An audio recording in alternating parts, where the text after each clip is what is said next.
Sqook! Are you there? Is anybody there? Is there anybody there? So, by the usual rules of detective fiction, we should already have met the murderer. But... It's Hastings. Hello there! I'm just finishing my piece of chocolate log. So, we have investigated the murder of Mrs. Ayington in Ayland or something. Alice Asher. Somebody Asher in Andover who was murdered, and an ABC railway guide was left open on the desk, and we just had a letter saying "Moo ha ha ha ha Bexhill." So we're going to go to Bexhill and see if Bob Bobbington is going to be killed next. And I think we not actually make any effort for finding Bob Bobbington first. No, Poirot just said basically, well, it is already too late to stop the murder happening, but we will go there and we will find out who Mr. Bobbington has been killed by. It's not the most exciting or adventurous of games, but it's just pleasantly foolish pootlintrons. Press the cross button. And since it cost like less than £2. Yeah, it was Amble. It was about £1.15 in the sale or something. Amble's doing pretty well, although I think I pressed the wrong button here and I didn't accuse the fruit seller of lying about lettuces or something. I don't know. Anyway, let's go.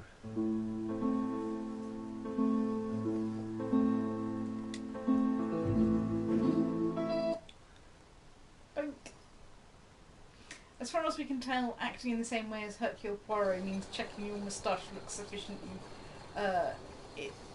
tidy at all times. Well, that just helps.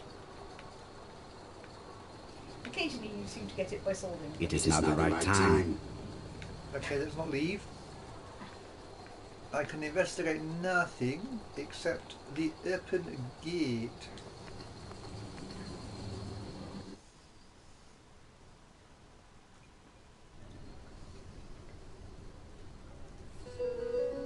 Like all hunters, Hastings has always been fascinated by weapons.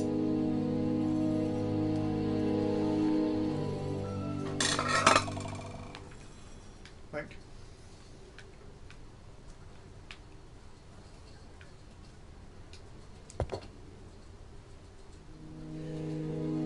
Jack has invested a great deal in his career.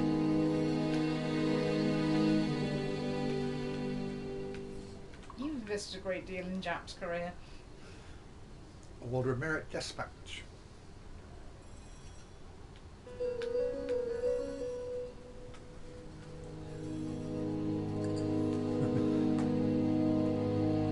Jack is an investigator highly respected by his peers. Does Poirot have to do that for every case he comes here to get clues about Jack each time? Oh yes, that's who I've come to see. You'd think not, but I assume this is meant to be sitting in the background. Jack appears to be snowed under. Yes, covered in snow. What do they think it is? Performance of the Nutcracker?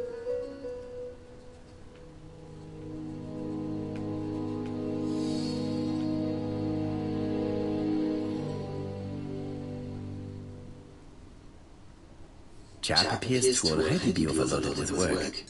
My news is not going to improve matters.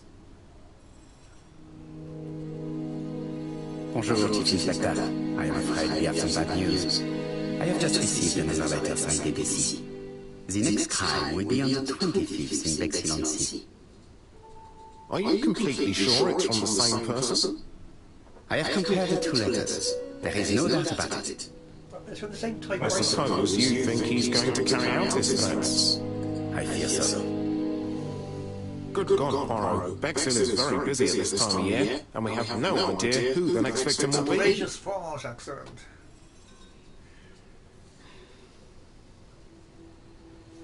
Oh, go on. Well, I think we... I suspect that the name of the second victim will start with B. What on earth makes you think such a thing? I thought about it when I saw the name Asher clearly written on the shop door of the unfortunate woman who was murdered in Andover last month. When I received the letter mentioning Bexhill, I deduced that the victim, like the town, might have been chosen by alphabetical order. He did at the start. So it's an alphabet fiend. I'm going to have a list drawn up of all the people whose name starts with B. I hope there aren't too many of them. Bien, we should leave you to work, Chief Inspector. You have a few days to prepare yourself. Thank you for coming, my friends. I would start with people who are called Bob Bobbington rather than, you know, Bob Smitherington and Smith Bobberington. Chief Inspector Jabb, your call does not bode well. Indeed, we have just found the body of a young woman on the beach in Bexhill. An ABC was placed on the body. We'll be there as soon as possible. She's probably called Why Betty. do you not, like, go down there for the day? Oh, because he's The only man called with him the a dotted red line, excellent. St George's Channel. Obviously, Poirot travels by dotted red line. Who do you think he is? Indiana Jones? No, he chose the straight red line. Bexhill is a delightful town. It would be nice to come back and visit. I do not entirely agree. Walking on the beach damages my shoes, and it hurts my knee. You aren't on the beach. So the years have not spared you, my friend. It's the same for all of us. That is exactly what I said to myself when I saw you back from your travels. Poirot! Do not be offended, Hastings. I can see Jack waiting for us. And from his face, I would say that things are not looking good. Two people. Hello, other person. Could be a random stranger. No, I'm just going to have to put up with you cracking like a duck. You want to say? Apparently today I'm a duck. No, the one with the hat is Miss Marple. The one without the hat is also Miss Marple. Bexhill seems to be a pleasant little town. Bexhill on Sea.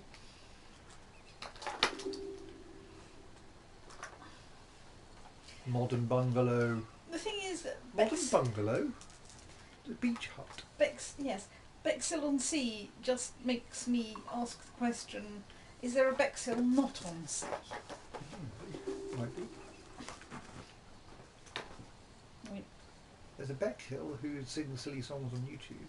Seafront. Seafront's over there on the right. Bexhill is a pretty little seaside resort with elegant architecture. Although personally, I prefer more modern buildings. yes, you prefer the symmetry in what's name.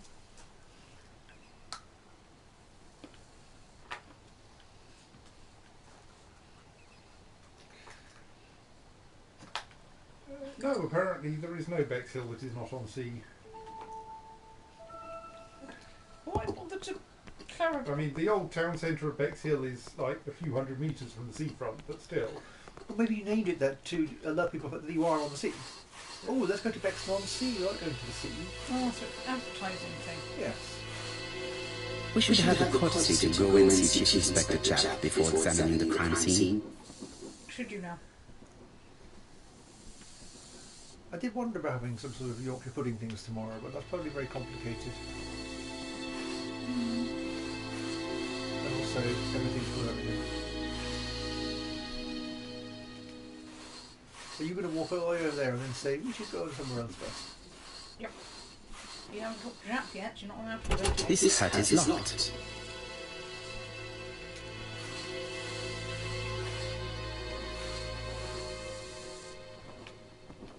This hut is locked.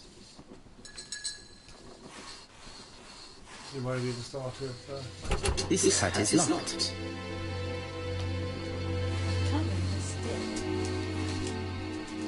still. The padlock is locked.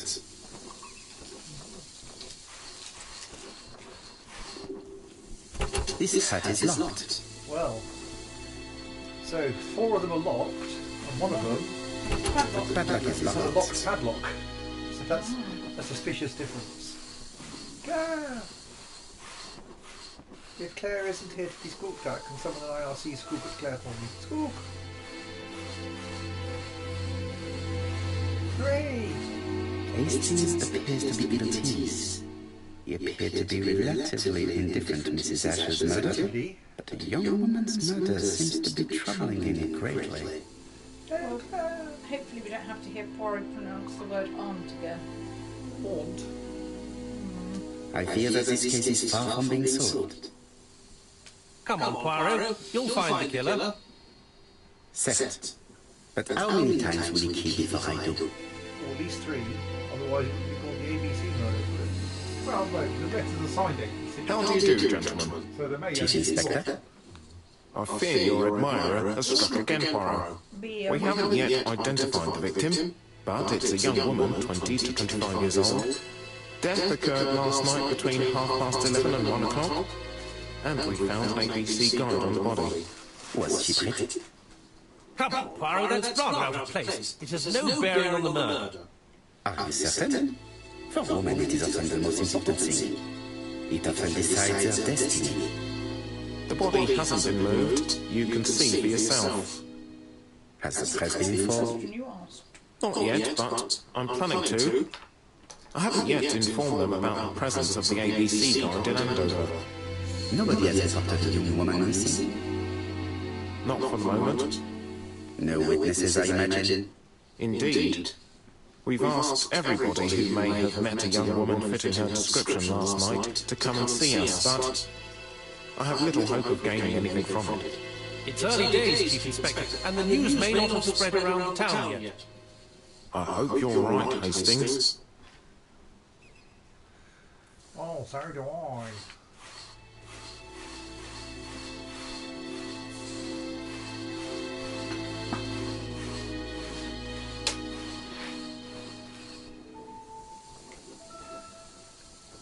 Ooh.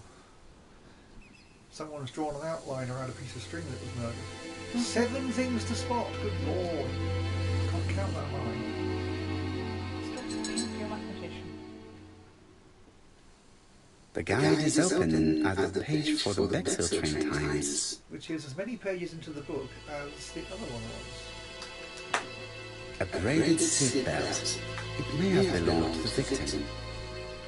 A braided silk net. His marks have been left by a rope or braided cloth. Wait, there's a braided silk cloth. This key is too small to be one for a house. Without a doubt, it is for a padlock. There's a dark patch on her dress where the rope where the thing might have gone. There, it's true. Apart from the marks on her neck, there are no signs of a struggle. She didn't manage to hit her assailant.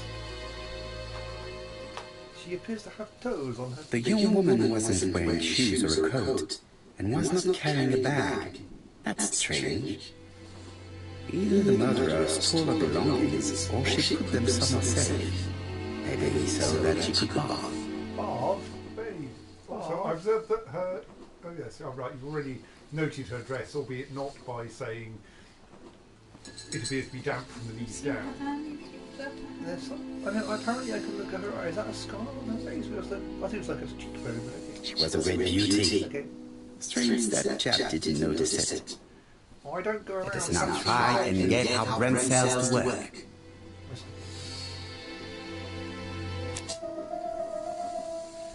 How was the victim killed? She had none of her belongings. She did not struggle. There was a braided silk belt. She was pretty. Well, I think the marks on the neck are probably important, as was the silk belt. And she didn't struggle. I think that's probably important. More important than any of the other things. Yeah. I think so, yes. Well, that's what you get if you buy foreign belts. Dangerous things. The poor child must have been strangled with his braided belt. Unfortunately, in view of the fabric, it is unlikely that we will find any prints.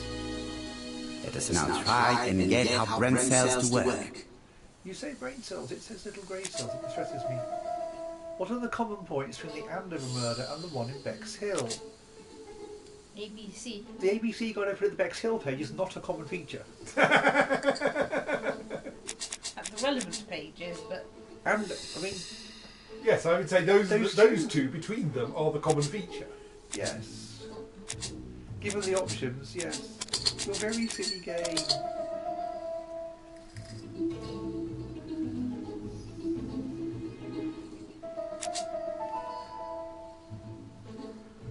crimes, the same murderer. I would see the letter announcing his crimes, and also the other letter as well.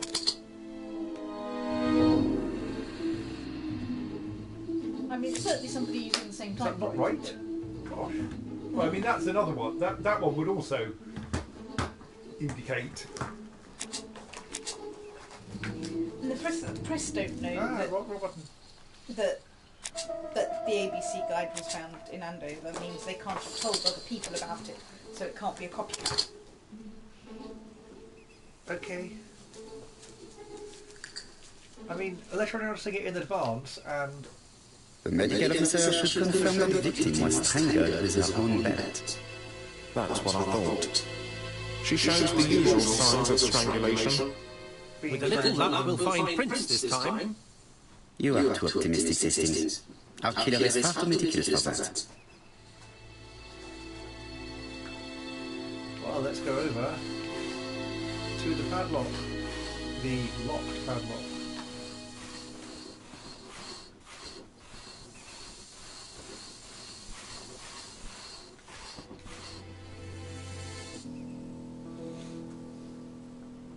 Oh, it's a padlock and a combination lock. Oh dear. You can sneeze at the lock. Inconsneezable.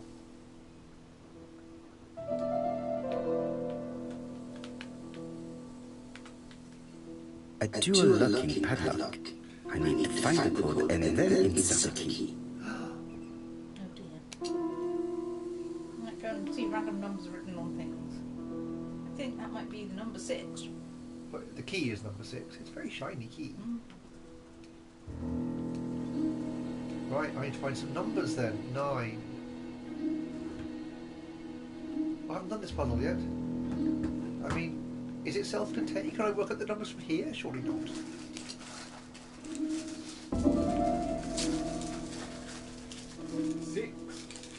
Hang on, we found out her name through this, but we didn't know who she was 10 seconds ago. What? We don't know who she is, do we? Yeah, it said. A key found in names. Okay, I think we don't know yet. The inventory knows who it is. The inventory knows who it is, but officially we don't, which is very silly.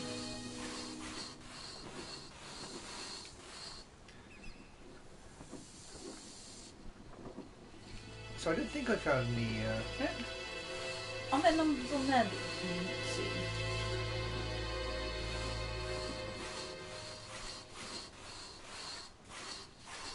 I can't check the clothes any further, unfortunately. What have I got in my everything? I've only got a thing currently.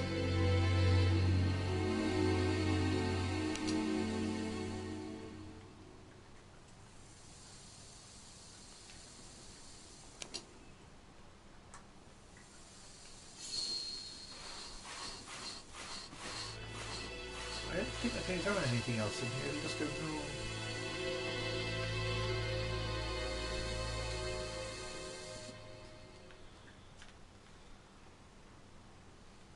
The guide is open at the page for the Bexhill train times.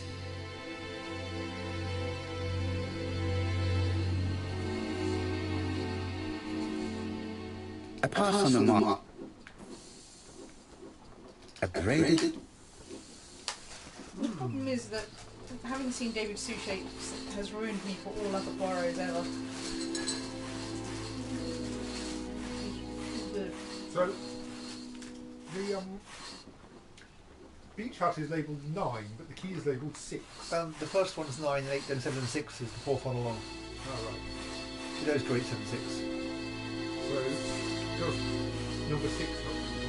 Number 6 is the place I was going to. Oh, but we saw a 9 on it. Yeah. It's hanging upside down.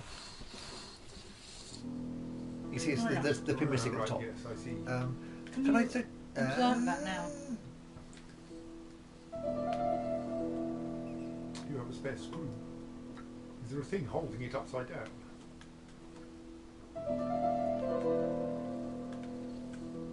You can't got it to swing, was it?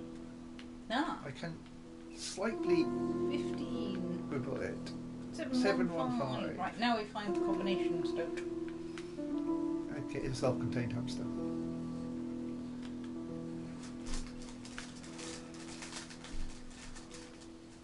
A dual-locking padlock. I need to find the code and then insert the key.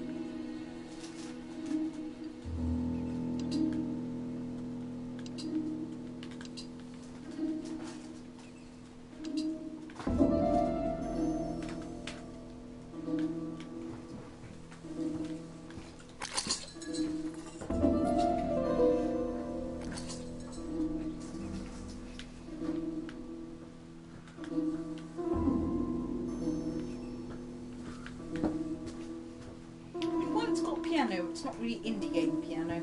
No. Which is good. The colour snooze. It definitely was here that the victim left her belongings. The purse is full. Yet again, we can dismiss theft as the motive for the murder. Not necessarily. Here is the watch she must have removed to prevent it from getting wet. A top-brand lipstick. She liked to take care of her appearance. As well as a photo of the victim with some company. It could be useful to me. It's usually Hastings that draws all over pretty women. Sometimes Jack says, "Whoa, what a looker," but not so much.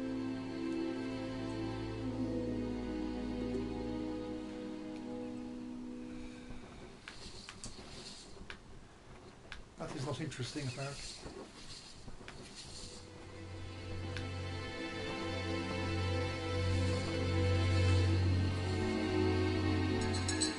Intriguing. So hang on, there's the shoes, the thing. Surely the postcard's interesting. Nothing on the wall is interesting. You can't zoom in, can you?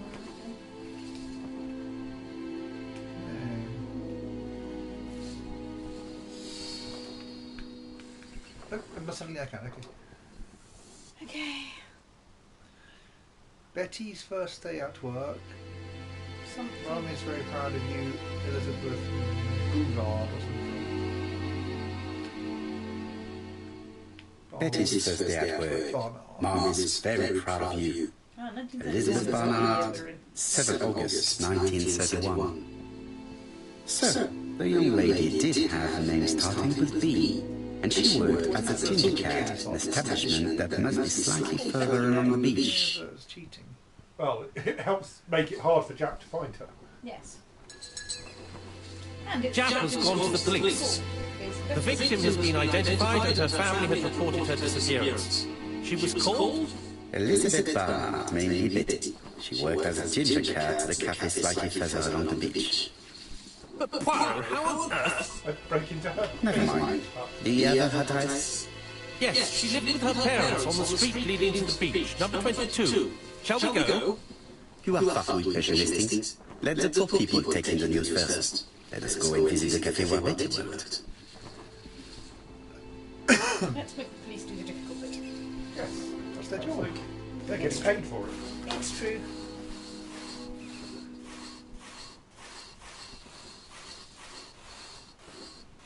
Also, this way we can get the jump on Jack by being more cunning. And we can get the Poirot would not like tea with tisane or chocolat. It's not adequately provided. Which is undoubtedly not adequately provided at the Ginger Cat restaurant. Hastings appears to be ill at ease. He appeared to be relatively indifferent to Mrs. Asher's murder, but the young woman's murder seems to be troubling him greatly.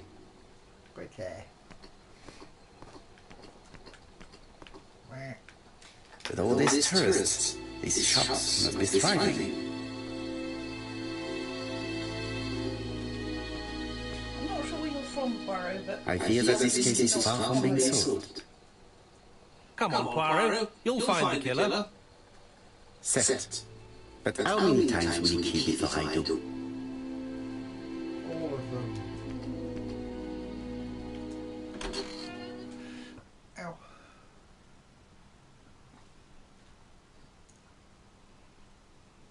I'll be with you in a minute, gentlemen.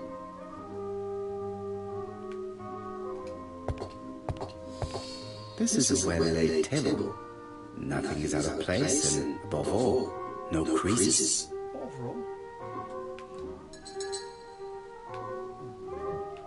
The This table is rubbish.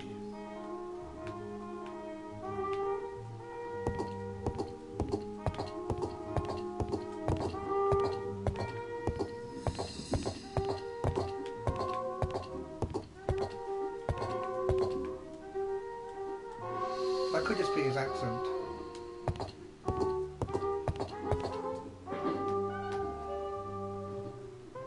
Hey, more ego points. There was a mirror. Yep. Surely you could program a game to have points plural and point when it's only one, and not just do point bracket S every time. Even I could do that.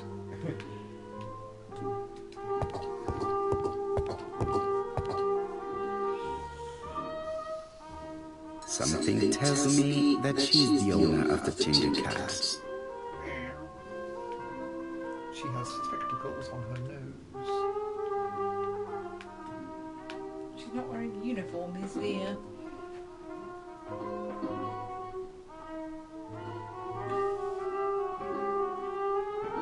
Is her interaction with the cash register important?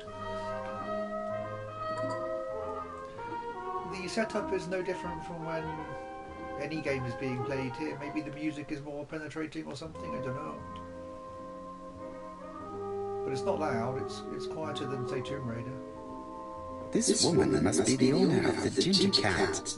It looks like something is bothering her. Thank you, Poirot. How can I help you? A hot chocolate and a tea for my friend, please. I'll bring it straight away.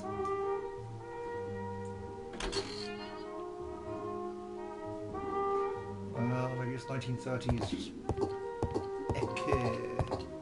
What a pity. I don't have any change to make it work. You wouldn't have a jukebox in a restaurant. Who the heck wrote this? This is a well-laid table. You really deserve that, sir. Yes, but I thought I was going to go and sit down somewhere. Stand there like a stone.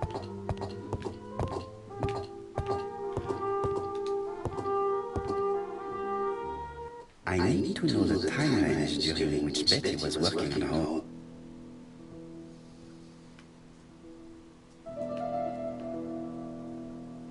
This page won't help me. Where is Betty? Betty worked from 11 a.m. to 7:30 p.m. Would she have been alone at any time during her service? Lord Winklebottom investigates. That was a very silly game. 5 people, I don't know that many people. This page won't help me.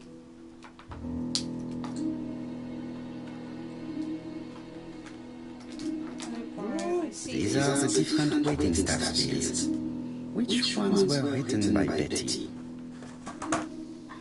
This page won't help me. Betty's handwriting is kind of big and italiculicious.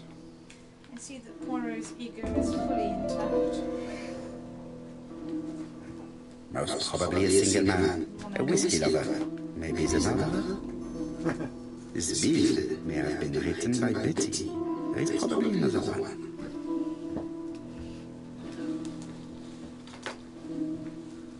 I'm looking for an exciting 7 kind of thing. Things those two kind of look the same. Quite a lot of them look like the big scribbly handwriting. That one, and that one all look fairly similar.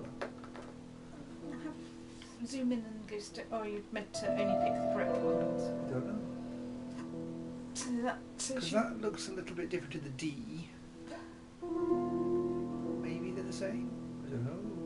No, it's an S. So the first thing has for the so that one on the left is N shillings and the one on the right is N shilling, 1 shilling and 4 pence. Okay, It's cheap currency.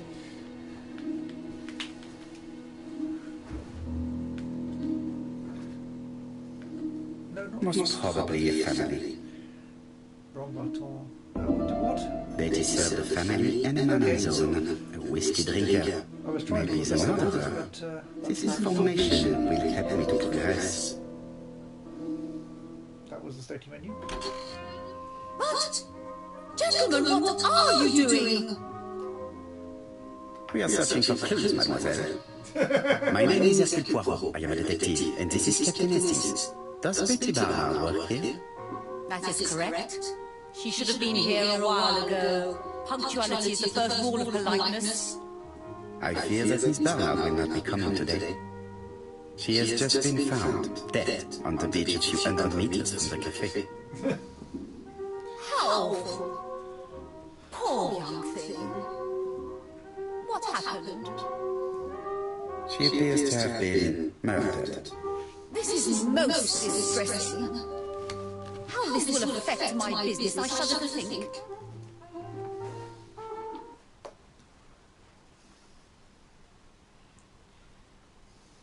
What can you tell us about Miss Barnard?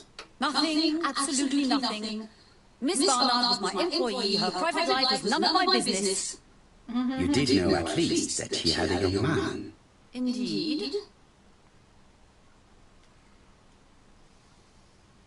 This photo was found. Is this him? Yes, that's him all right. But I haven't seen him for some time.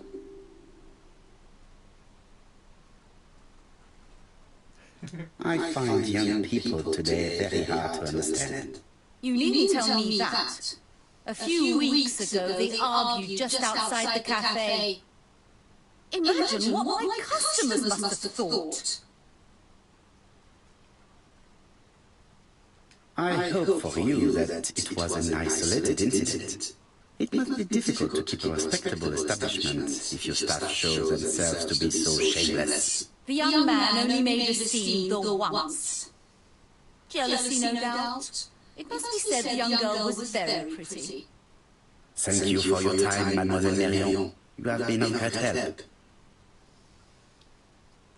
I think I didn't ask the right question. The customer who ordered the whiskey might provide us more information.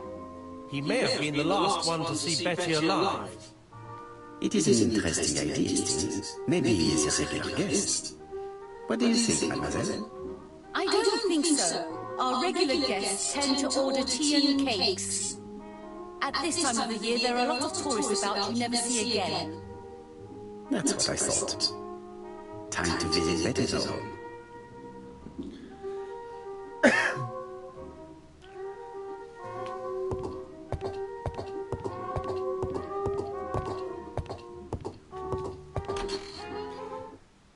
Boo-doop, squack.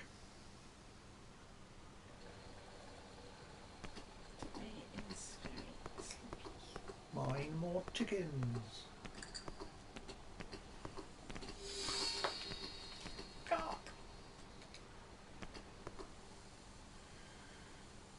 Could it be the same buildings as on the victim's photo? Probably.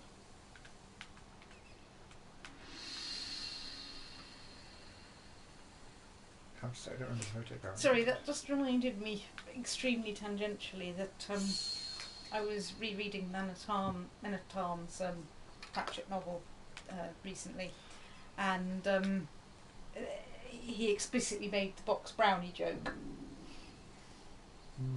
As in, this is definitely where the photo I found in the hut was taken.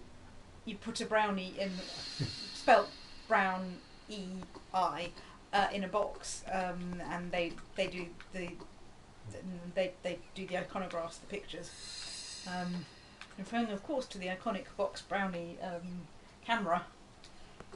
Bexhill is a pretty little seaside resort with elegant architecture, although personally I prefer more modern buildings.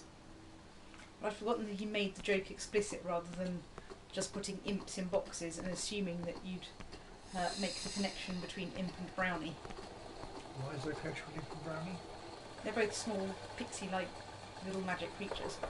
I only know brownies didn't like female colours. How do you do, mademoiselle? My name is Hercule Poirot. I know you. You're that detective we hear all about. I do not know if that is a compliment, but I will take it as one for now. You are Betty's sister, I believe? Jack, Yes. I think it's a compliment. My name is Megan. Can we come in? Please do.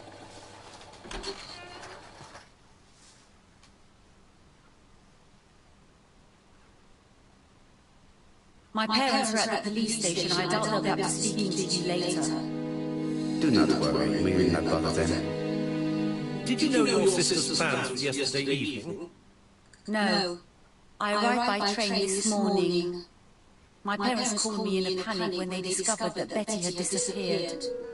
She went out last night, but she didn't tell them where she was going. What was your last conversation about? Her new dress. She wanted a pair of black stockings to go with it. Mother bought her a pair. The very day it happened. She was crying. And to think that Betty never even wore them. Poor Mummy. A quick googling then says that Brock's brownies were indeed named after the brownie picture type character, the original things. Yes. So, or is Emma Pratchett inventing it? He didn't invent it. The iconograph was a joke on the box brownie, but I didn't realise he'd made the joke explicit. And as for brownies, this gramophone is magnificent. It is a one-off, without a doubt. The opposite of cubs, as it were. Yes, they're after the small pixie creature because part of the part where you make a family photos and files is you say, twist me and turn me and show me an elf. I looked in the water and there saw myself. What? I would like you to know that I have remembered this for 38 years for no good reason. But also, what? So, the brownie initiation ceremony... The ballad appeared to make music a priority in their budget. Involves talking about elves. Yeah. You look in a mirror, which is meant to represent a pond, in some wood that you're in for a reason that I can't remember, and you say, twist me and turn me and show me an elf, and then I looked in the water and there saw myself. Claire was a gnome. I was a pixie! I was They're a pixie always modest, sixer. but the Barnards are definitely music lovers. You're all weird. Weird.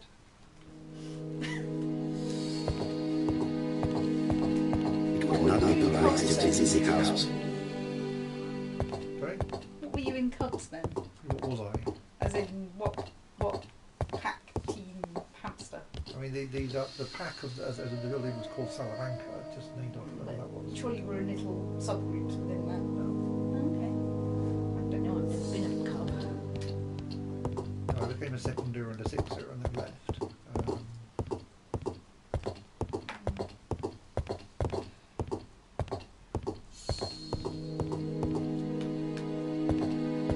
Hastings always pays more attention to women.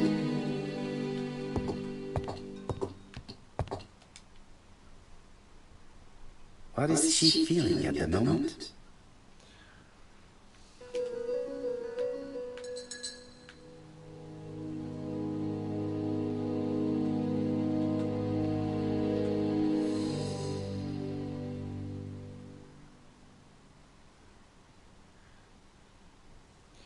Betty's older sister is not just sad, she's angry.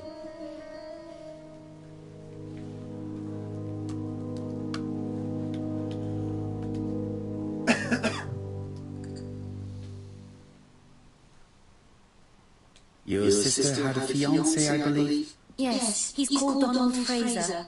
A very nice man. Do you know where we might find him? He works at the estate agent's Court and Brunskill. She might not be an unbiased witness. Oh, excuse me, I have to answer that. But of course. Betty's room is opposite the stairs on the first floor. Feel free to take a look if you think it might be useful.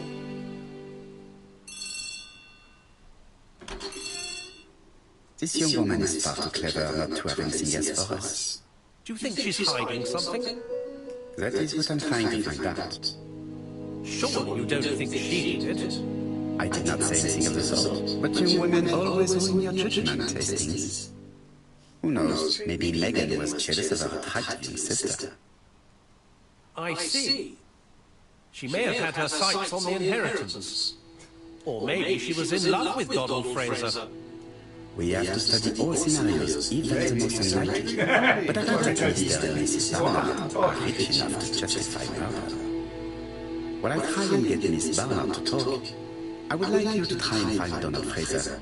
It should be easy to find the estate agents where he works. Bring him to the Ginger Cat. I would like to talk with him before the Chief Inspector finds him. Is this going to work?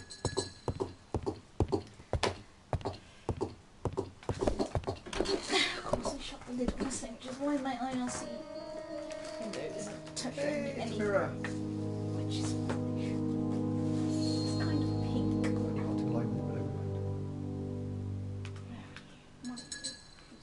Oh, snooze hamster. Looking at all the clothes she took out, Betty must have had a problem deciding what to wear. Maybe she had a date.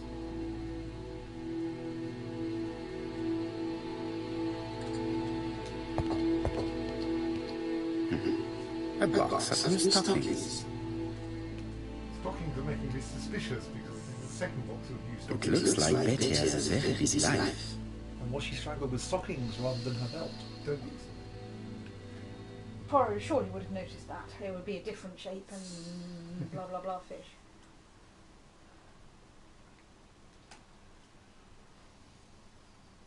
Betty liked luxury and going out, and being as pretty as she was, she probably did not have any problem getting herself invited.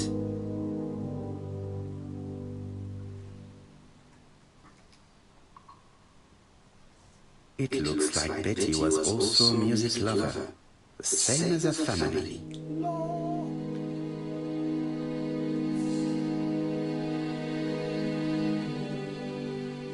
Well observed there, those three things. A microphone there, that's unusual. Without doubt, Betty used to sing. Why would you... Hardly anyone sang into microphones in 1960 except recording studios. A record sleeve with an handwritten title. Ah. Betty must have recorded a demo. I'd be interested to hear it.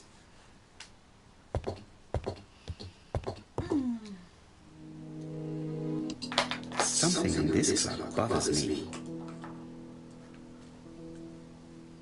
This metal disc is stuck. Disc with a This K. metal disc is stuck. Obviously, you pronounce it with a Q. Ooh, it's a thing on the top. But yes, how else do you... And a thing in the whatnot. Often by... Strange. A sheet of paper is blocked in the clock. Strange. A sheet of...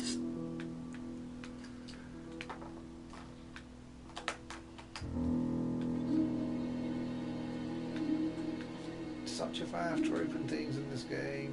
What a strange mechanism. I don't think it serves to turn hands. What? And also, who? Ah!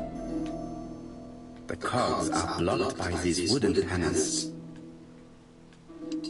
Not So sure there's what that three does. positions to call stones.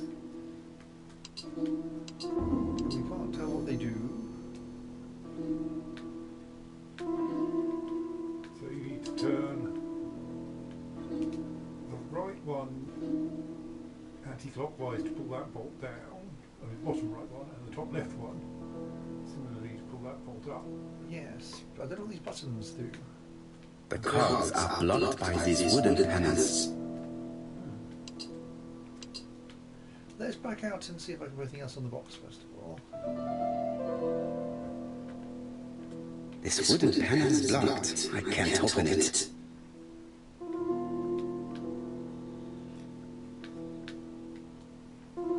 I guess we do the top somehow. The cogs are blocked by these wooden panels. So can you like turn The cogs are blocked by these wooden panels. So, oh, can you, having done that, can you then slide the wooden panel? The cogs are blocked by these wooden panels. I'm not sure what this button does. The cogs are blocked by these wooden panels. Okay. Maybe. I don't know what anything means.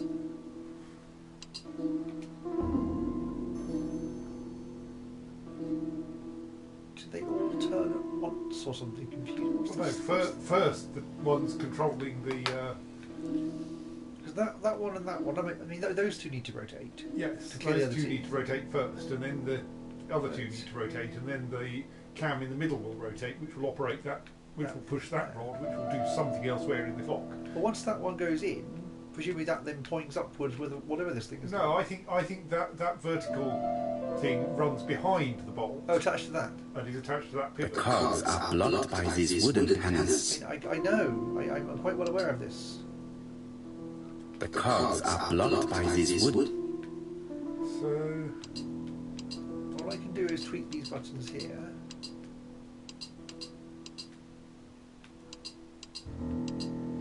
The cogs are blocked. So you can't move the bolts either. The cogs are blocked by these wooden Anything panels. at all that isn't a button, it tells me the cogs are blocked by these wooden panels. The cogs are blocked by these wooden You need panels. to do it on the bolts, though not in a helpful way. It just flashes if you want. So maybe The cogs are blocked by these wooden panels.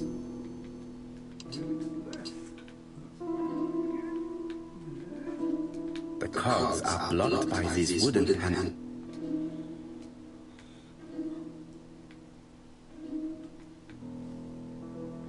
The cogs are blocked by... I've not worked out what the buttons are for at all. You can't actually Like, it move feels the to me that- curvy brown bit just below you. That? No, up, down, that bit. That. Can you move that? The cogs are blocked by these wooden panels. Okay, right, okay. so.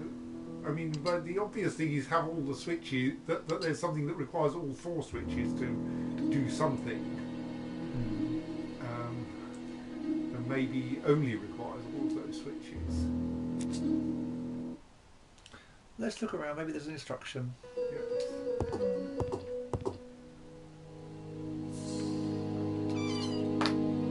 This small key should be useful to me. I'm sure it will. I've finished with I don't think the box had a small key. Is that a bottle of laudanum to the neck? medicine to prevent voice loss. Did Betty have problems with her voice? Obviously, we should suspect. Betty liked luxury and going out, and being as pretty as she was, she probably did not have any problem getting herself invited. A record sleeve. What's the picture on the?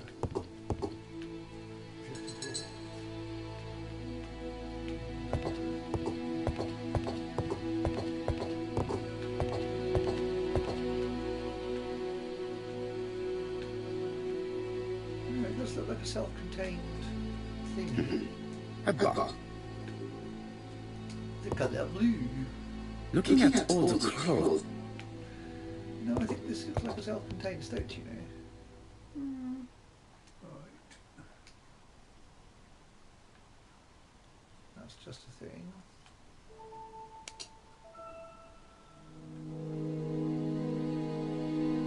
So that still needs I suspect you're going to do something with the clock. That will something in this clock bothers me. probably under that bit when you. This metal disc is stuck. thin panel, so you can't put a key into that. It'll just come out. This wooden panel is blocked. I can't open it.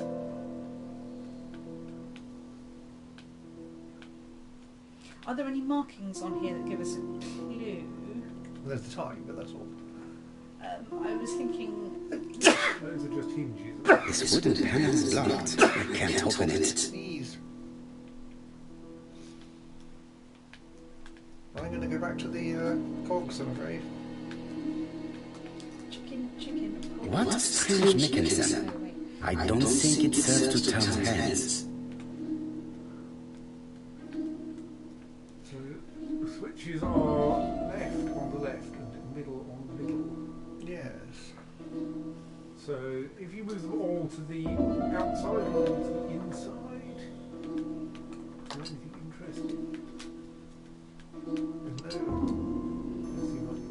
like patterny things to do. All to the inside would require moving all the switches, which would be nice.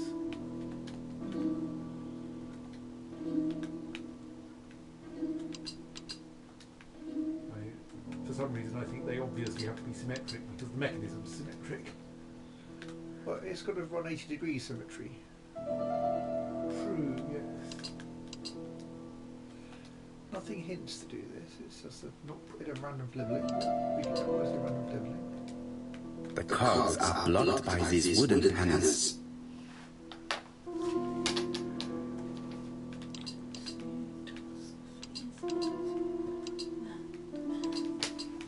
The cogs are blocked by these wooden panels.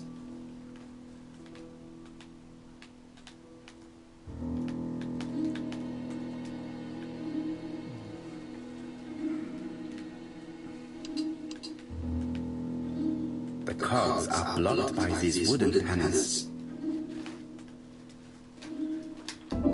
Also, that hasn't got very far to retract, nor has that, but probably enough surrounding there. Yes, I'm not quite sure what he means by the cogs are blocked by which wooden panels, because it looks like the wooden panels are in front of the cogs. I mean, are you meaning these wooden panels here, or are you meaning that the cogs are blocked by the side panels, or...?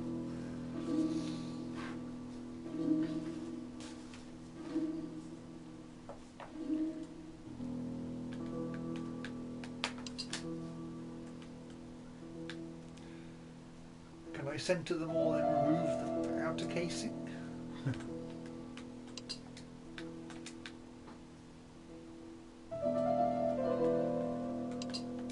I mean, yes, actually, it occurs to me that one thing that those might be are bolts that hold some panel in which case having them all towards the inside would allow the entire panel to be lifted out. I mean, it could be a lock to the outside, perhaps. Yes, I mean that's a halfway plausible piece of mechanical design at least. That's true.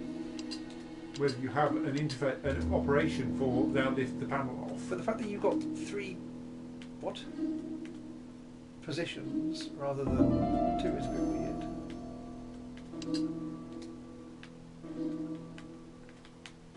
So the cars are blocked by these. When you accidentally flipped out to the thing as a whole, this wooden panel is blocked. I can't open it. Well, maybe. Oh, so he describes the two things on the outside. This wooden panel is blocked. I can't open it. Maybe you move all the bolts to. No, the bolts are already on the inside, isn't it? I was thinking, if you move the bolts to some position, then those panels can be opened. Which feels kind of backwards. But this wooden panel is blocked.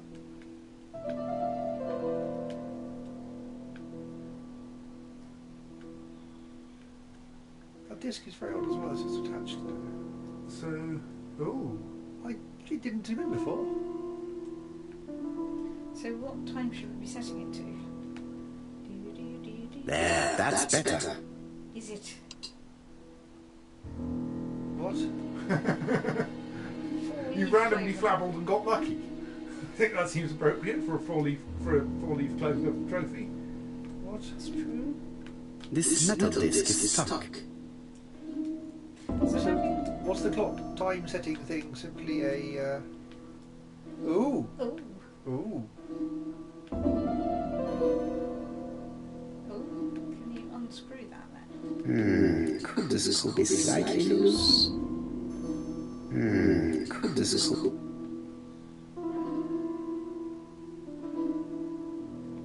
It's going to be quite hard to rotate it. It is quite hard to rotate it. I think it's... Reliably. Right. Almost. Oh. Twang! What?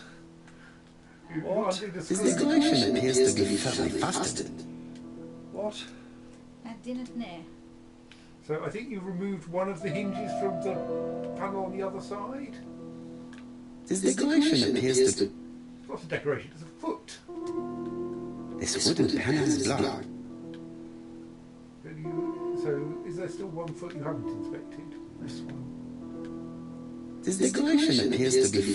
Okay, so now, what's the state of that? This wooden panel is locked. I can't open it. If you get the lighting right, can you see that it now has a hinge? Oh.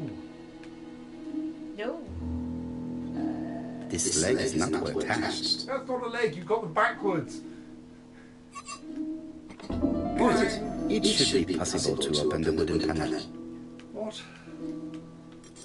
Look, a key. Thank you. We didn't need a key. This could be useful. But We still don't know where it could be useful. Oh. what? I want to have 3 of the pegs in the top left and only 1 in the top right. I'll note this down. No, it's fine. What? Okay. Mm-hmm. I think that's just the hook the screws hanging on. You mean the key? This decoration appears to be... Yes, for some reason it describes the bottom things as This wooden decorated. panel is locked. I can't open it. About the other 2 things on the top, they're firmly fixed, but they're feet. This decoration Oh no, appears... that one's a decoration as well, okay. So we had 3 things here, 2 things here, 1 thing there, and 2 things there. If those are indeed those 4 things, which is a bit confusing, wouldn't it? Yes.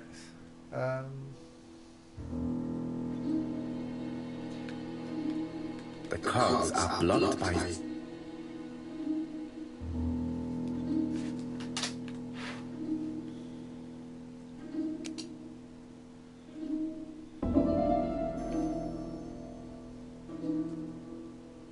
Not very octagonal. Look at it. Yes.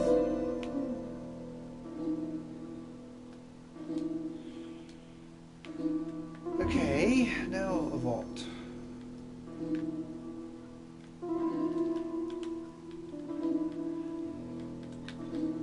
Nothing else here is flibulatory. This code probably has something to do with the mechanism above the clock. Yeah, I guess that, but I suppose it's good to tell me. This code probably...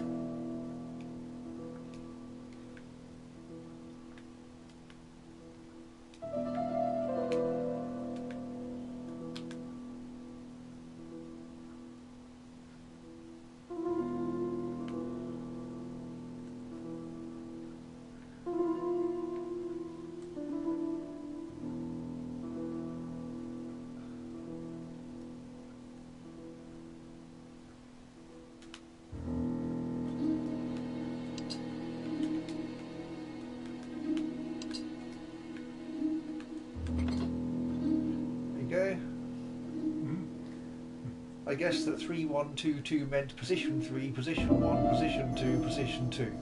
Yes. And then that caused things to retract. So now you. And I'm fairly sure I had this conversation before, but the process didn't know they were going to do anything before. No. I definitely need an object to make these cogs turn. I will use my octagonal key. Could this possibly be an octagonal key? That was a giant key bigger than my head. Well, it's quite a small mechanism like that. That panel is about 7 by 5 centimetres or so. That's a square key though. Ooh, is that one square? Maybe. Yes, the openings in those ones. Oh right, you use the key square. Looks like it might have a Well, you square. can use the other octagonal key. The octagonal key in the other octagonal hole. No, the key does not fit this.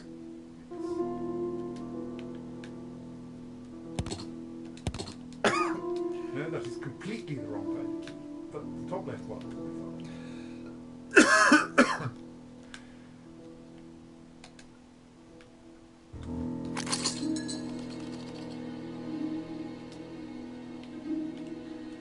Right.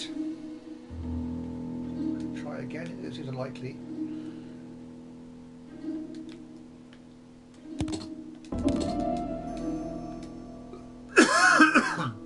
Okay.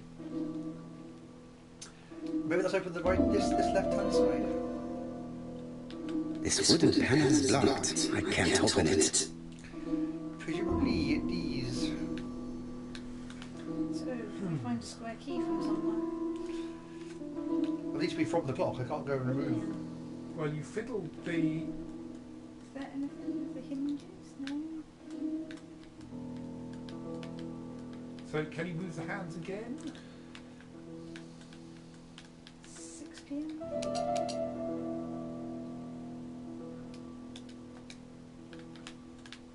No, they don't exist.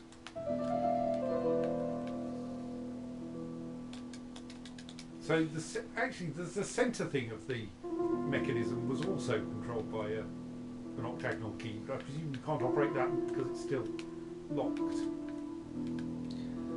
Obviously, I didn't try it, but that's certainly a.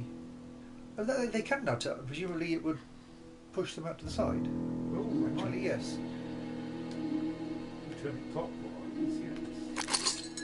Ah, something clicked on the front of the clock. That was a bit silly. Ooh. Another octagonal hole.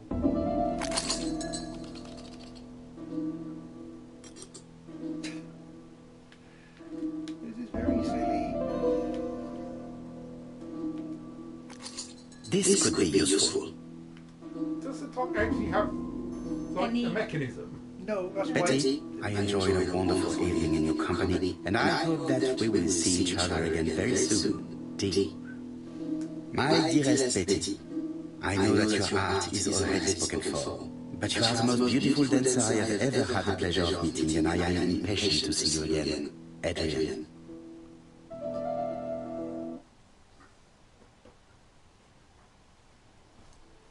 Well, there we go.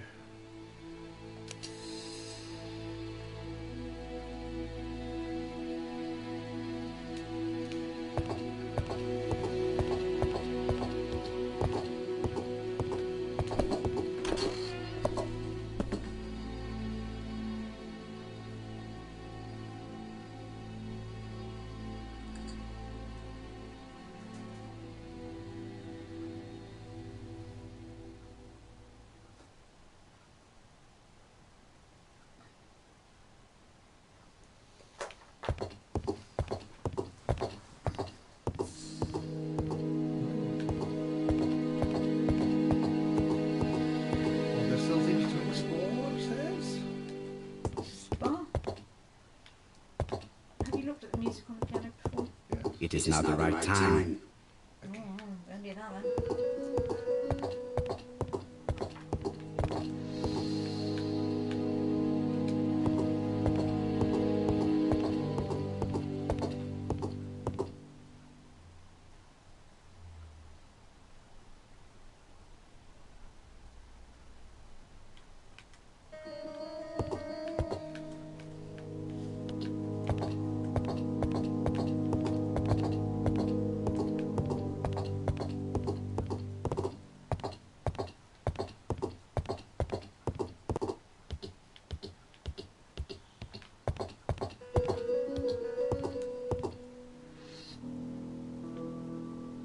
Thinking.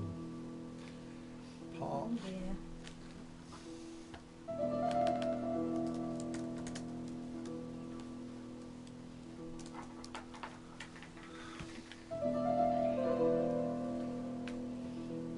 You need to go play Betty's demo record.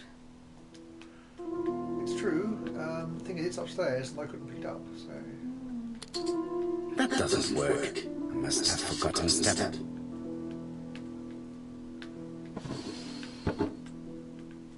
First of all, I have to take the ender. First of all, I have to take the ender. Yeah, I'm trying to. Where was it, the take button? First of all, I have to take the ender. Okay, I can't do anything other than if you're told to take the First of all, I have to take the ender. Try clicking on the top end of it, not the handle end of the handle, so that it's not confused with the thing underneath it. I thought taking the handle by the handle might be a useful thing to do, not by the non-handle.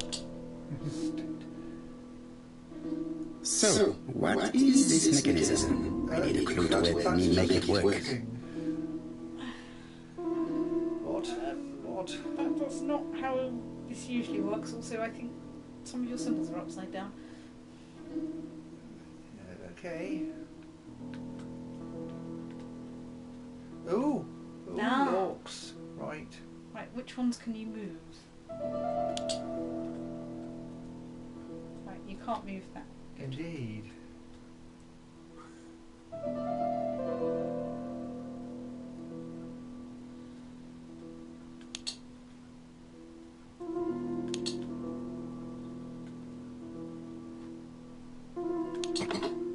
I heard the sound of the mechanism being triggered.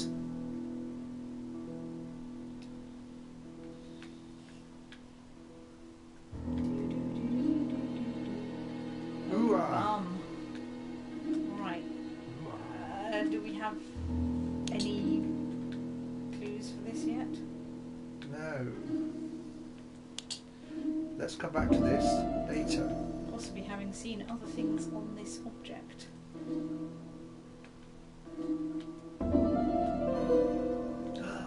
Could that be the use of a small key? I'm trying to find out. Let us see. What is this cupboard hiding? Cupboard? I think that's perfectly reasonable for our pronunciation. Record. And also... A clue for the thing that you... in case you didn't know. Just in case you didn't know adequate amounts of musical notation. Right. That's Satellite. quite... Yes. I did wonder to see a little bit mean, but... No, not everything. You could at least Google it. Ooh. Well, in theory. If you could knew what Google- they meant to Google. It's true. You could have Googled them in the past before search got eaten by AI shite. That doesn't work. I must have forgotten step. Anything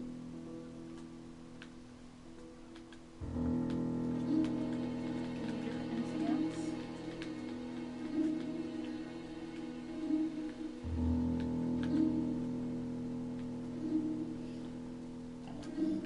Can you examine the disc that you've just picked up in case it's got something written on it?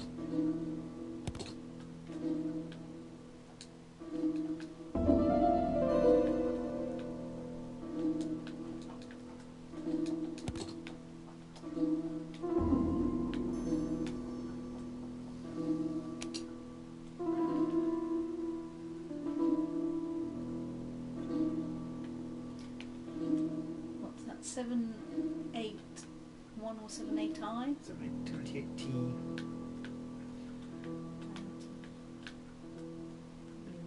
Go to the opticians. Oh, now you're to be zooming, are you? That doesn't work. I must have forgotten step. Well, now you can do the twiddly thing above. The twiddly thing, which twiddly thing? The combi bit down onto the thing with the 78T. Oh, that's true. I've forgotten about the thing on this. I assume that the paper in the back of the bit we just scrolled past can't be picked up.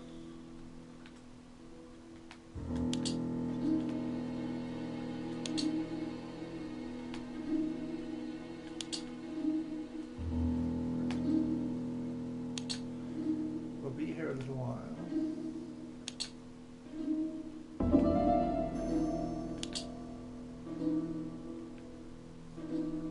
I just have to put the record on the gramophone and start it.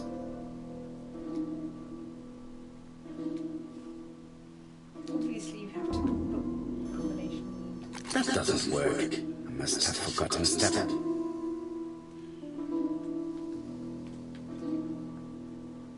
It looks like something goes in here. The bit with the needle up in on From this angle, maybe I can. No.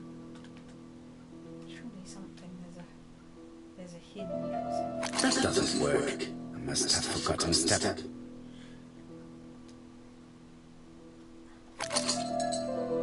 Okay, given that I had to put the record on the thing and then start it, putting the starter thing in first is a bit rude. But I think turning it here can maybe do We'll something. wind that up will- a spring that- so that it can run for more than the amount of time you spend winding it. Right, maybe now you can put the record on, maybe you can lift the needle first. if you press the That doesn't work. I must have soften on the forgotten left step. now you've done a spring. Surely Does set, that set the... That doesn't work. I must have forgotten step. How do you want the needle lifted then? Oh.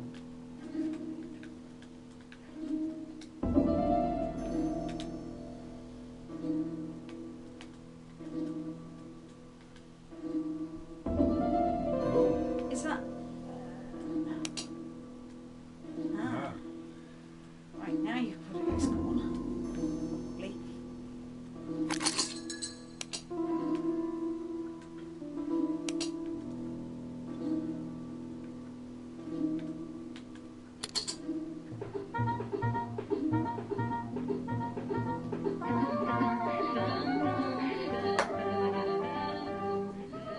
Oh, Donald! We're in the middle of a recording. Sorry, Betty, but it's not wise. The doctor said you should rest your voice. You're such a killjoy sometimes. That was worthwhile. Betty was such a good singer. It's true. Did she have any problem with her throat? Yes, she had to be careful with her voice. Of course she didn't follow the doctor's advice. If Don didn't insist... Well, it's too late for all that now. I've finished with this subject.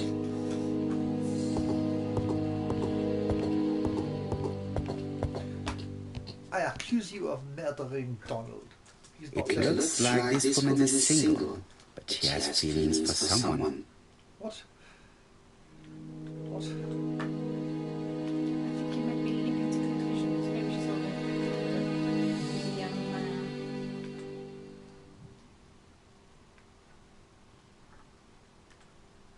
What's the piece of paper to the right? That's one of the piano in the background. Oh, right, okay, so it is. She's looking so intensely at this photo. But is it really a sister that she's studying in this manner?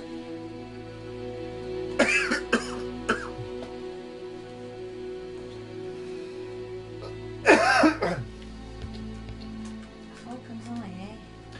They made a perfect couple, am I correct? Yes, in a way.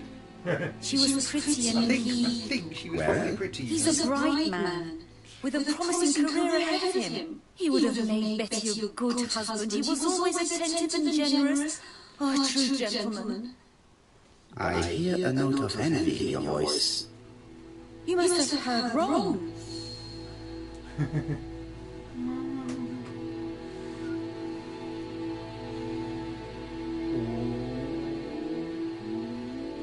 Donald appeared to be very much in love with your sister. Yes, he was mad about her.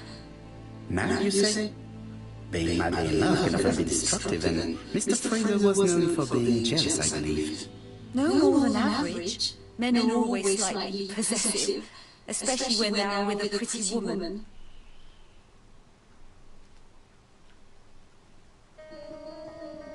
I accuse you, men are not always possessive.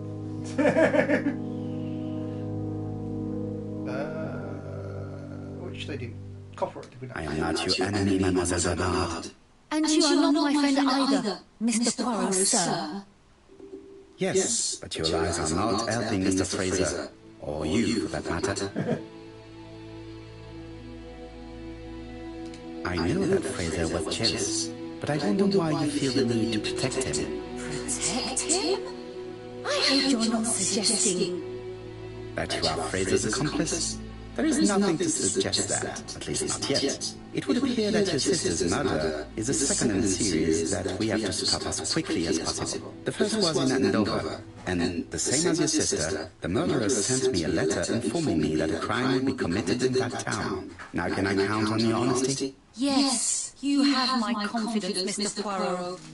Don is a quiet and sensitive young man, slightly reserved too. And as is often the case with reserved people, when he flew into a temper, he completely lost control. He could be so violent. Betty was frightened. And when was this? The first time was about a year ago. But they rowed more recently. Donald found out that Betty had lied to him. She said she was going out with a girlfriend, but she went out for dinner with a married man. It was an awful scene. She told him that until they were married, she was free to go with whoever she pleased. Donald turned quite pale and started shaking and kept saying one day... Well? He'd commit murder. Dun, dun, dun.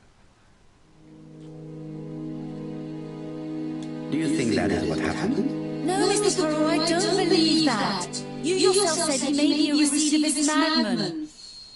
Don loved Betty with all his heart. I can't imagine for one instant that he would hurt her. Very good, Mademoiselle Bernard. Thank you for your help. On the other hand, if he met someone who was attracted to her, Fraser is at the Ginger Cat. The police haven't spoken to him, but they want to. Très bien, Hastings. Let's see now. Au revoir, mademoiselle. My deepest condolences to your parents. Of course, Mr. Poirot. And don't be too hard on Don. He's more fragile than he looks. If you say so. Let us now try and get our brain cells to work.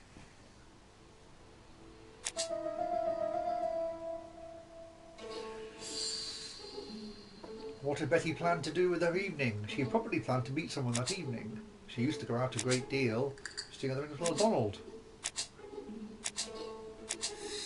And lied about what she was planning to do the day before. Does that mean she lied the day before what she planned to do? Or did she lie about what she was previously planned to do? I think both. I think she probably had planned to go out that evening. Well, she was dressed up with her fancy dress and... She used to go out a great deal. There could be either of those two possibly. Let's try that one. No. Erroneousness, apparently.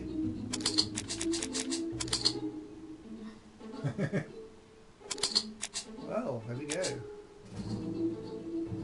The unaccompanied guest. But that was a grand guest at the... What? I think the inference we're meant to make is that the unexpected person, the cat, was... Her other gentleman. Yes. Which I would then say, remove, used to go out. And go for she lied. No, okay. No? Okay. Well, we got the correct conclusion, but not through the gibbering interface of death. That one, I guess, because I mentioned another person.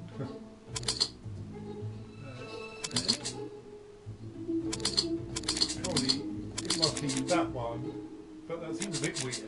It's not the right part. It's not what the did not.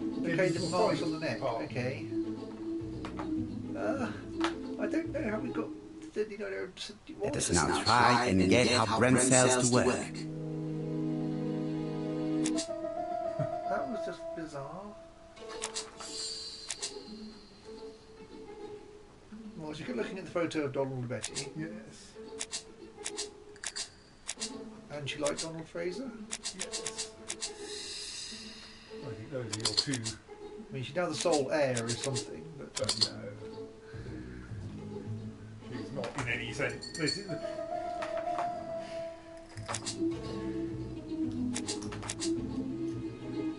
Now the sole heir, presumably. Betty was a good singer. No, that's not a motive, apparently. She's only got one motive, which is the wrong button. One button. Which is, I mean, it's that she was. Yes, I think that indirectly, but okay, we're actually going to have to enumerate all of them. Okay. That doesn't feel no, right. Megan was jealous because she was seeing Donald, I thought. Yes, not precisely. Ed at all. Not anyone else. That made no sense.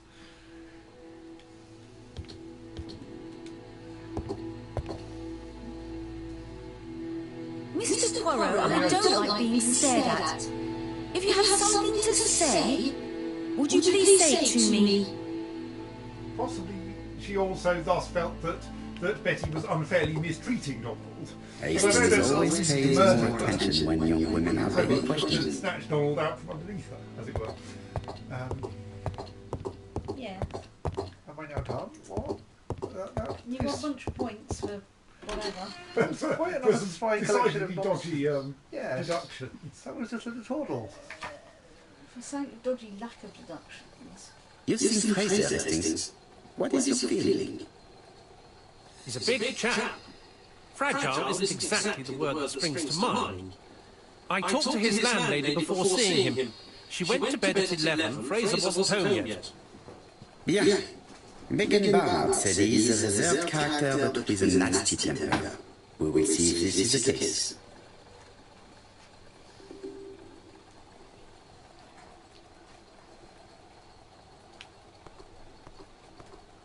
That was quite twaddly, that collection of deductions. Mm.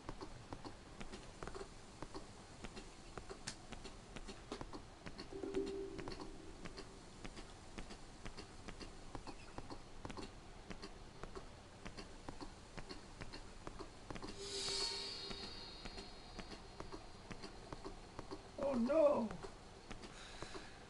No circling that bollard.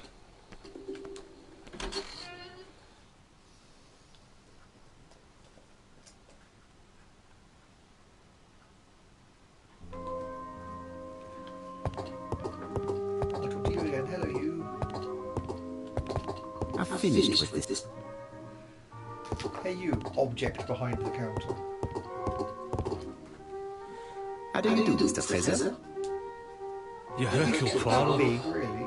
Mr. Hastings said you wanted to speak to me. Yes. I know that it may not be at the right time, but I would like to ask you a few questions.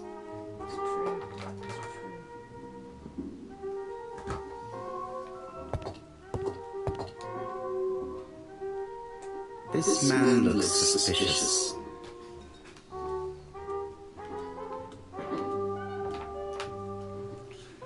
Dark circles under his nose. His nostrils.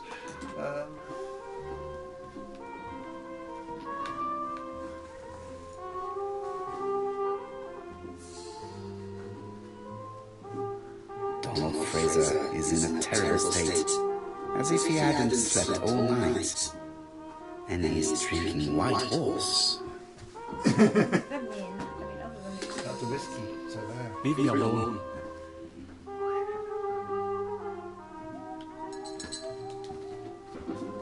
Tell me that it's a mistake. That Betty isn't dead. Sadly, your lady friend has been murdered, Mr. Fraser. Oh, Betty, if only you'd listened.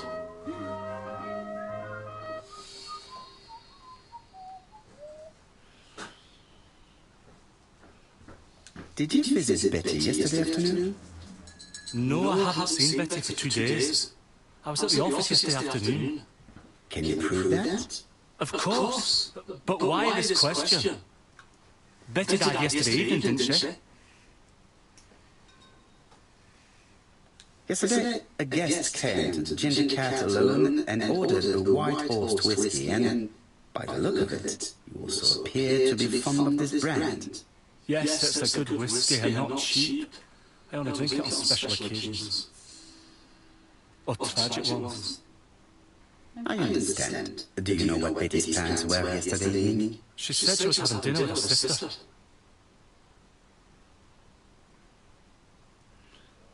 Was her sister in London? Well, yeah, that's why I know she's lying. I don't remember her being in London, but I'm very snooze. Yet, Megan only returned to Bexhill this morning, Mr. Fraser. I didn't know. Right. May I ask you what you were doing yesterday evening? I spent the evening working. Your colleagues can confirm this? No, I often take work home with me.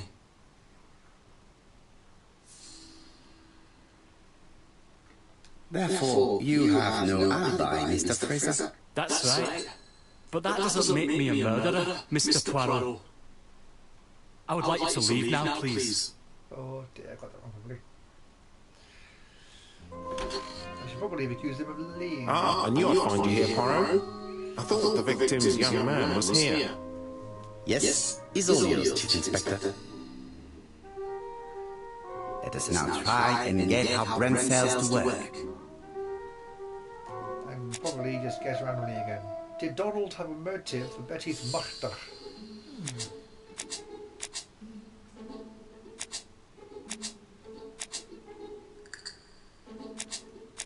He does not have an alibi. That's not really a motive, though. It's true.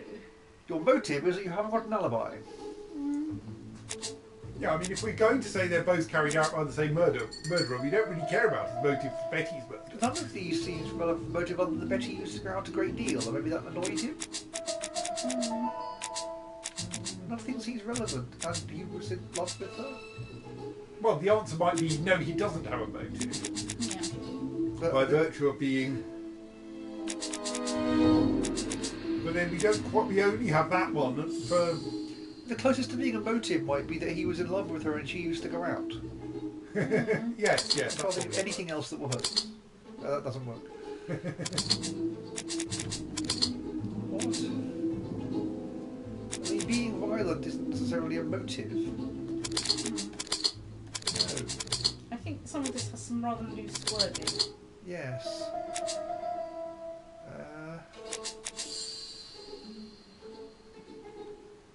What? Surely the braided silk belt and the marks on the neck aren't relevant. I mean, no, really no. So, that's plausibly relevant. What's the one to the left? That's the murder trial.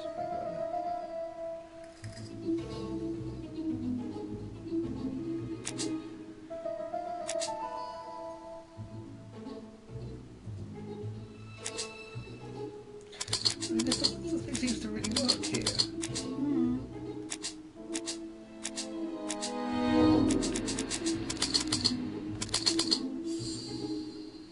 What?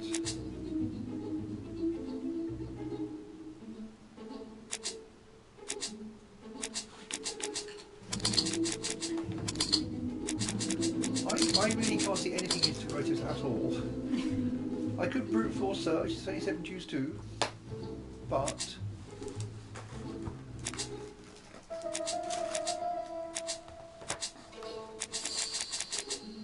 I don't know. Okay, that's not really. I mean, the lower one being part of a motive, yes, but being a violent man is not part of a motive.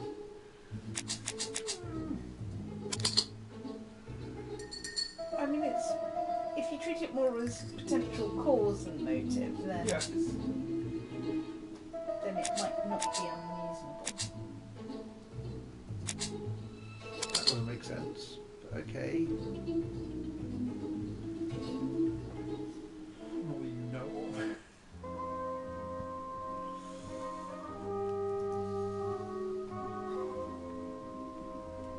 Return to the crime scene.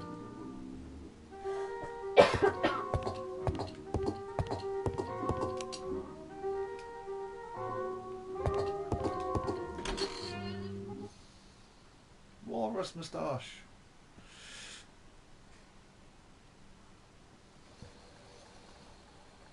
Fraser doesn't have an alibi and he's extremely jealous. You are very skilled at summing up. And yet you haven't asked Jack to arrest him. It is too soon. But I agree, without the letters announcing the crimes, Fraser would already be behind bars. Bon, I think we have enough elements. Let's reconstruct the events at the scene of the crime. I can't imagine how the murderer wasn't seen, though. Surely she must have struggled. Let us try an emergency.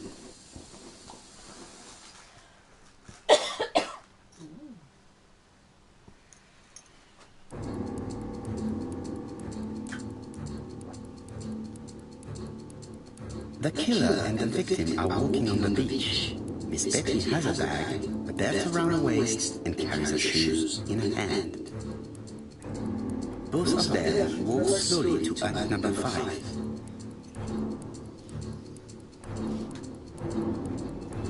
Both of them walk slowly to hut number 6.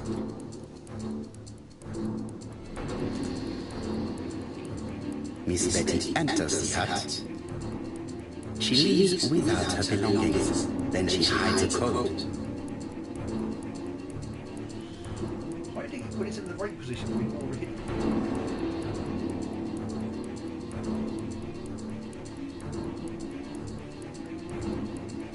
They keep walking, then she removes her belt. The murderer moves behind her and then attacks her by surprise. The body falls, lifeless, on the sand. Who is telling this story and Everything appears to match the crime scene, mon cher Hastings. That is exactly what happened.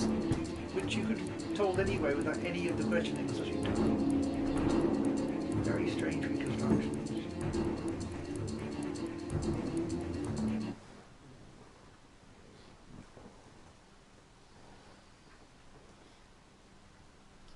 Well, it's like Nissa just taking her clothes off in Terminus for no reason. Without the ABC, we might have suspected Mr. Asher and Mr. Fraser. But by finding his crimes, the murderer is making sure he's accused. In a way, it is very generous of him. Generous? The murderer seduced Betty in order to lure her to the beach and kill her. Indeed, the young woman was certainly careless, but not stupid enough to follow a stranger. What are you planning to do, Poirot? Return to London, mon cher Hastings. You really looked at the beach for footprints, you know. It's a beach. Sand tends to do footprint things.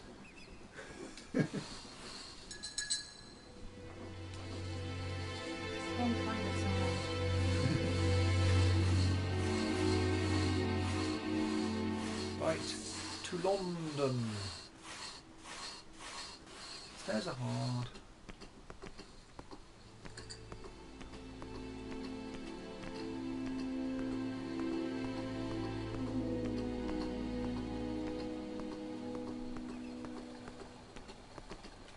Right, back to London. There is nothing more for us to do here. I'm coming, Poirot. According to the guide, the next train departs shortly. Right. Right, back to London. There is nothing more for us to do here.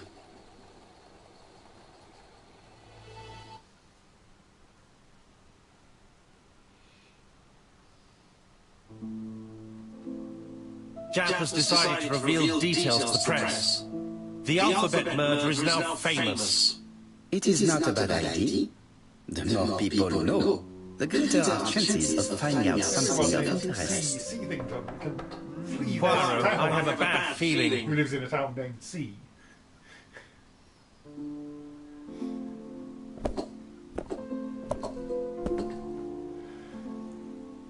Poor Mr. Poirot, not so good at these little criminal matters as you thought yourself, are you?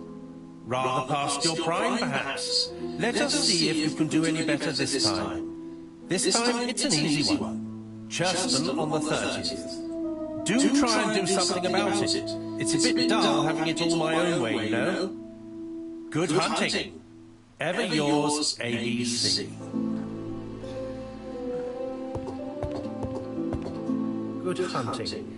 Did you hear that, Poirot? The murderer seems to be taking it all as a game, a challenge.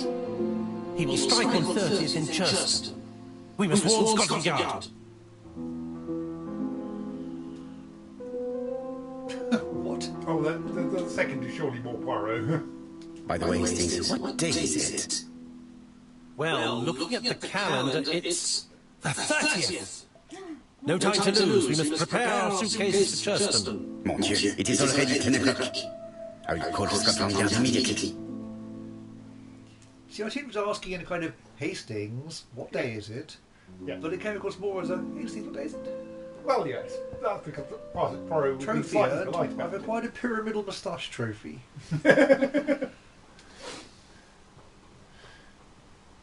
Finish Bexhill, okay.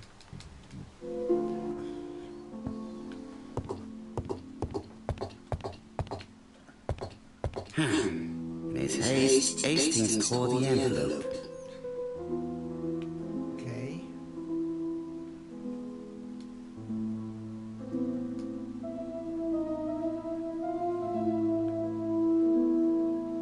Not known at White Horse Mansion and White Horse Court. Try White Horse Mansions.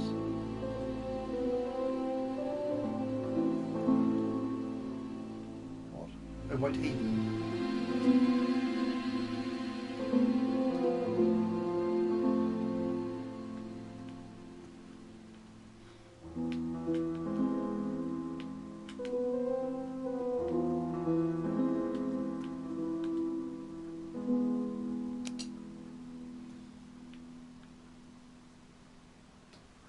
Very neat tear of the envelope there. It's Poirot. Hastings tore it.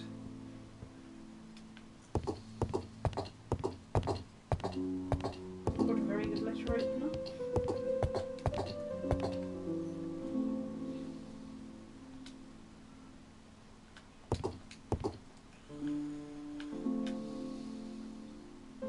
Daily Flicker, July 30, 1935. ABC affair, no progress. The alphabet murderer is still on the run. Ever since the police found a connection between the Bexhill and Andover affairs, the inquiry has barely progressed. In this issue, we are publishing provocative letters sent by the killer to Hercule Poirot. Unfortunately, they have not yet helped to find him. Daily Flicker, July the 26th, 1935. The Bexhill Horror. Young maid strangled on the beach. Killer struck at midnight.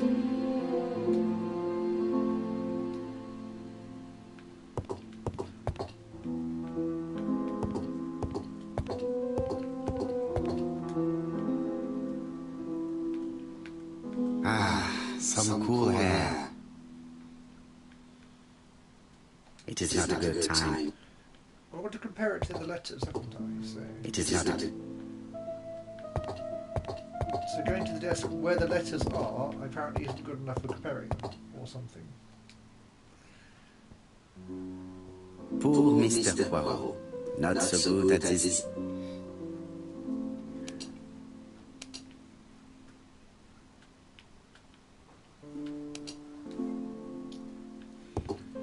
Okay, so how am I supposed to compare them if I can't go to my desk where I've got the other letters to compare? Don't you have them in your inventory? Last time I had to go to the desk and type on them. It is not the right time. There was an earlier bit clear where I compared the rather obvious I lock my revolver in this drawer. lower I have A not used it in a very long straight to time. this W and agreed the first two are by the same person. At my desk, Yes, we did the typewriter characteristics thing. and you can see at my desk Backside of your desk. the other two.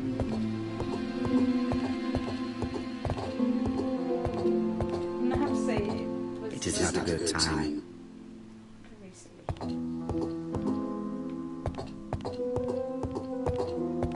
It is not a good time.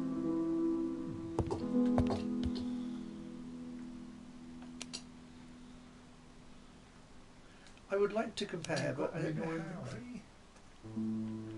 My inventory is the current letter. 2 bits of envelope, is that?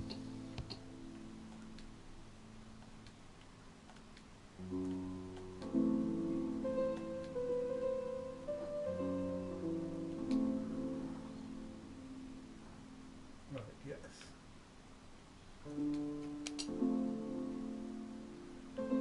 Poor Mr. Those are all Poirot. the Not so good at this. Yes. So you need to find the old ones. Well, last time I used them, I was on my desk and they were those. Can you...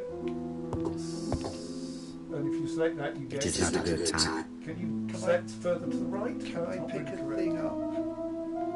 No. Can I pick a thing from my inventory and put it on there? No.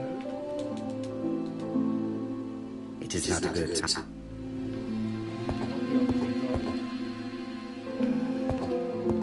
Actual letter. I think it was the letter you just picked up, which is obviously the main thing you want to compare. Though we are interested by the fact that the...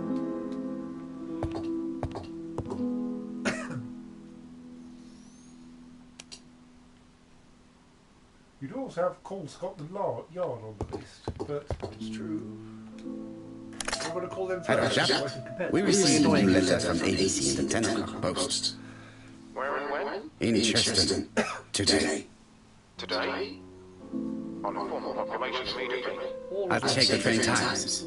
Call me back. But presumably this turns out not to be from the same person. Hence the getting the address wrong. I mean, they It is actually not stay true to a lot of the plot twists in the book, which is why I'm staying quite quiet, because I can remember. How many twisted? But okay. plot. I do not need plot points in the book they're staying true to, which is why I'm staying quiet. Because I already have. Don't forget.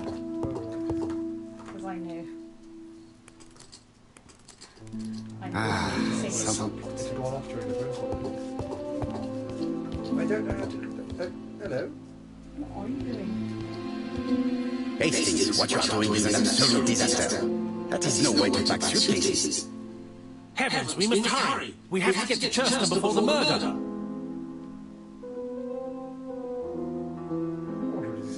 Hastings, order and method are always necessary, regardless of the circumstances. Okay. I'll let you pack them. All the same, it really is a disgrace to leave your belongings in such a mess. What?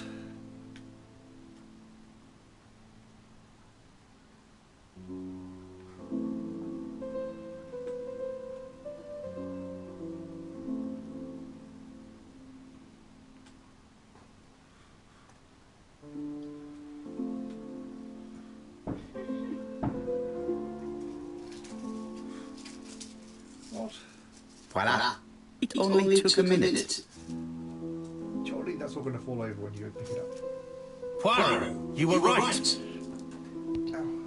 What exactly? I've just consulted the ABC guide. There's no hurry. The next train doesn't leave till 11:45. You see, there is no need to hurry. We will not be in Churston until tomorrow morning. After the murder. But why has the murderer warned us so late? It's not what he usually does. Did he do it on purpose? Very good question, Hastings. We should also compare the letter we have just received with the other two. Trying to compare Also, them have off very now. little doubt about what we will find.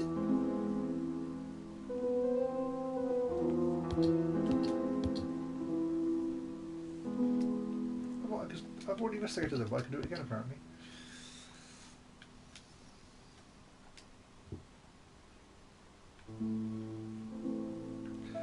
It's an open at Churston, that's why, fair enough. We've missed the 6:45 train, but we have plenty of time to catch the night train.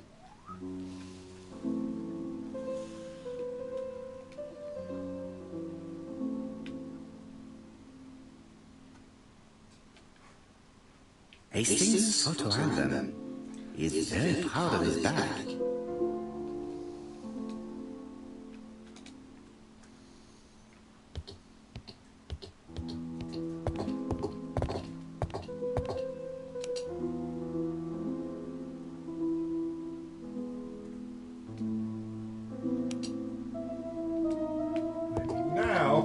Am I now allowed to go over here? You stupid gay! Right. Why did you have it as Let us compare this new letter with the second one. Yes, I mean, it should either not have shown it as an objective, or... Let us examine this more closely. Certain characters in the two letters may have similar defects. Yes, this I is weird. Still. Yes, the I characters in the two letters do indeed have some defects. I have to find some others. This is word for word what you said last time. Yes, the A appears to be quite unusual. That's right. The A characters in the two letters do indeed have the same defects. I have to find some other similar defects to confirm my theory. Identical to last time. The W is not printed properly. Of course, the W characters in the two letters do indeed have the same defects. My theory was right. These two letters were written with the same typewriter. Let us now try and get our brain cells to work.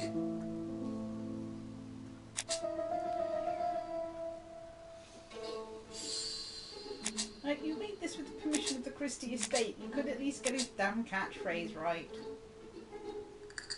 Why does he warn us, or she warn us so late?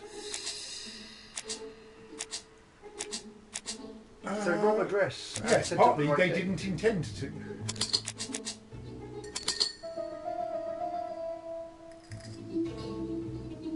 Now, Why they got the address wrong is an interesting question.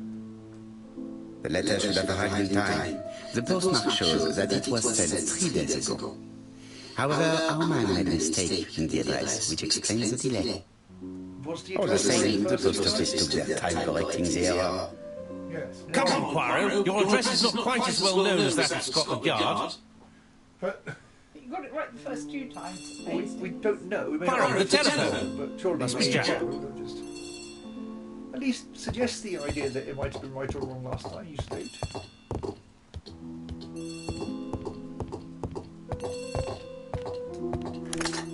I have some news from Churchton. Bad news, I'm afraid. Sir Carmichael Clark was murdered while out on his evening walk. Sir Carmichael Clark. The name is familiar to me. He was a famous throat specialist, one of the best in London. A wealthy man, he retired to Coamside, a beautiful house by the sea. He collected antiques. Are you going there? Yes, let's meet on the train. Just.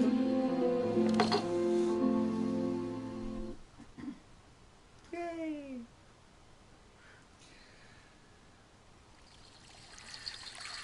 It's possible I should stop at some point, put some chips on, do some washing up. That way we'll have plates. Gosh, I've heard of that.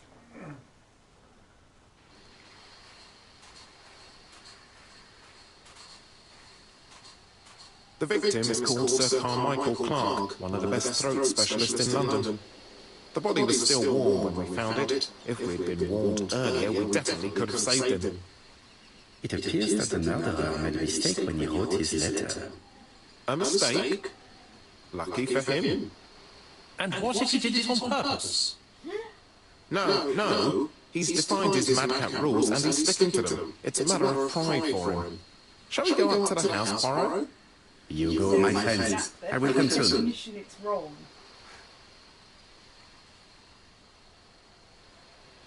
I won the Marshall Moustache Awards. I will investigate this date and then I will start food and do some washing up. This does not have many pages until it gets going, you know. It's the same number as before. Oh gosh. An ABC guide. The murderer's customary signature, covered in blood this time. Blood.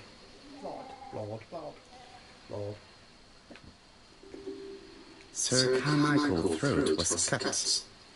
It's a clean incision, a professional murder. So the throat specialist's throat was cut, the singer's neck was strangled, and the tobacconist was to the back of the head. I mean, they're getting more thematic. Apart from the wound to the throat, the body is untouched. No cuts, cuts, no bruises. Cigarettes don't tentacle the swellings on the back of the head. It's true. The gravel on the path has been sprayed with blood that covers a conical-shaped area, which starts at the body and becomes wider as it moves further from the bush. Is this some strange AI reading thing? Surely it's not. Jack has emptied the victim's pockets and has laid out their contents on this piece of wax cloth. I am now going to remove one of them and then look at the cloth again to see if I can work out which one I removed.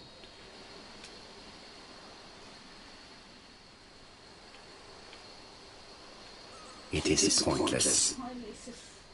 Keys are pointless. Okay. There are 3 keys. They're clearly all pointless. This key has no point. It's a pretty bland figure of 8. An oriental dragon. It's an old piece, much older than the pocket watch from which it was fastened. You've got a time there, though. That's not interesting. Nothing appears to be missing from this wallet. Wallet? How do you know? Maybe someone took out a single pound note. A signet ring, very probably with the Clark family's coat of arms.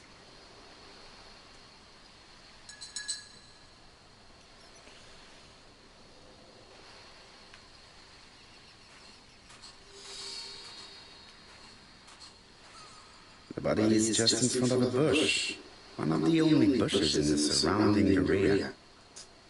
Maria is very strange. I don't know what your accent is.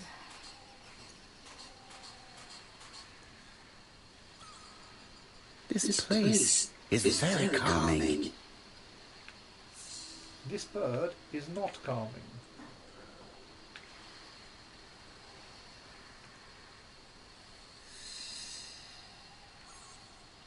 Just a rabbit hole. The site is exceptional. It is easy to imagine that Sir Carmichael used to enjoy stopping here every evening.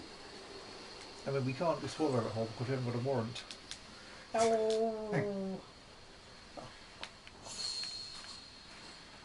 I mean, well done, but also... Right, and on that note, I'm going to stop there, hope it's saved, and go and sort out food and stuff and things. But I can always do some more later after dinner. I will scrock an IRC here if I do. So there. Farewell. Welk. Stoats. Welk. Welk.